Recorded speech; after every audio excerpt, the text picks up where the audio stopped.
There's nothing more homemade looking than a waistband that's all crunched up. Years ago, I read in the Palmer Plush book, Painless Sewing, all about Armoflex, a monofilament stabilizer. That's this stuff. It's really stiff, but yet it bends with you. It comes in different widths. I carry it in a 1-inch width here at my website. This stuff is worth its weight in gold. It's better than any product I've ever found for creating waistbands that have nice body. Look at this pretty silk chiffon skirt. A waistband without any guts in it would not be a waistband. I've got that monofilament stabilizer in this waistband. Here's a wool skirt that I've had for years. And do you see again, even being worn and worn and worn, I have a waistband that looks nice and crisp, but yet it's still soft enough to bend with my body.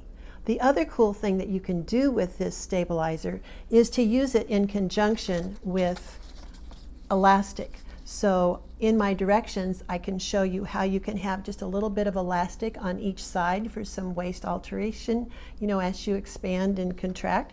You can also put elastic all the way across the back. So what I'm sharing with you is we can have the look of a tailored waistband with nice body, but adding some elastic at either side or all the way across the back, you can have the comfort of an elastic waistband. Let me show you how I do it. Here are the steps to installing this wonderful monofilament stabilizer that I sell now as Ban-Rol to create a really nice crisp waistband. The first step is to cut your waistband width. You don't need to use a pattern piece at all. You're going to cut your waistband twice as wide plus 2 seam allowances. Now if you're making use of the selvage, you can knock a little bit of that width off.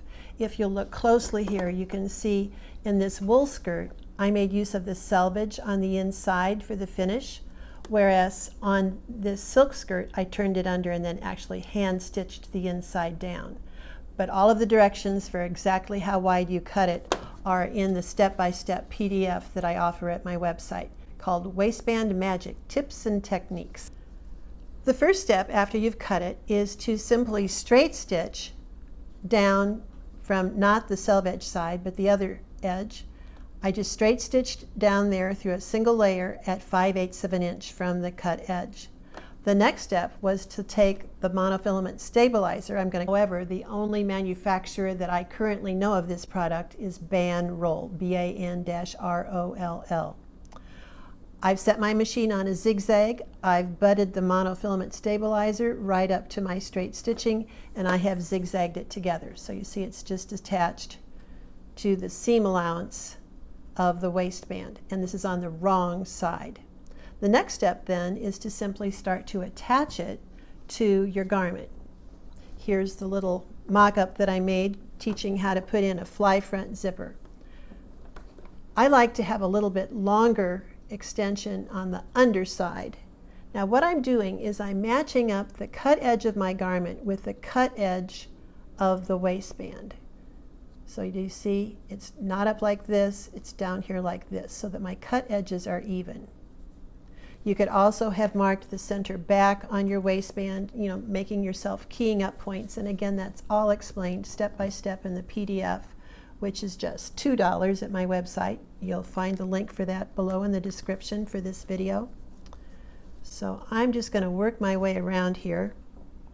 So after pinning that, I have simply stitched all the way around. Now as you stitch, you want to stitch just a hair to the left of that original marking stitching, because you wouldn't want to have to take that out. So I'm just right next door to that stitching. All right, back stitch to secure. Always support your work when you pull it out and cut your threads close. And yes, I have sewn over pins. You can listen to my video about that. Sometimes I do, sometimes I don't. But I'm not in sewing jail yet. All right, the next step would be to go to the iron and press this firmly up and back around. So you would do that for the whole distance of the waistband. You want to get that nice and snug around, and all the seam allowances are going upwards. Whoops. You don't want to do this. You don't want to let something slip and get caught. As I teach my girls here at the sewing studio, ye who sews must know how to unsew. I don't think I ever sit down to sew that I don't have to rip something. How about you, Melanie? Never. Never. A good seam ripper is necessary, so I'm just going to fix that. Sewing teaches so many good things. Persistence. But just because you make a little mistake doesn't mean anything. You can fix it. Okay, now we're set. So you press it up and back around. But obviously I would need to finish off this edge. So what I'm going to do is come like this. Now, even though I'm going to use that selvage for my interior finish, what I'm going to do is fold it back so that it's even right here at the very bottom edge. And I'm going to stitch across.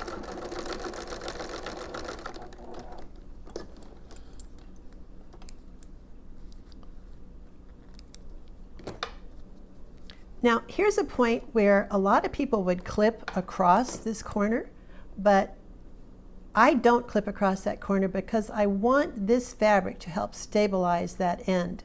However, I do not want this stiff monofilament stabilizer to add bulk to that edge. So it's going to go up and around. That's where you can take this wonderful little notion. I've got videos on my favorite notions, all of which I handle at my website. So do you see right here then, once this were all pressed into place, I might have this turned back until it gets past the zipper. But at that point, it's going to look like this. So I would just pin this in place nice and snug all the way around. So now I'm finishing that overlap side in much the same manner as I did the underlap side. You can have an extension on it or you can have it flush with that center front fold. I'm kind of partial to having it flush. And again, you'll want to trim the excess. No need to clip across the corner, but again, you want to trim the monofilament stabilizer out. So get rid of that.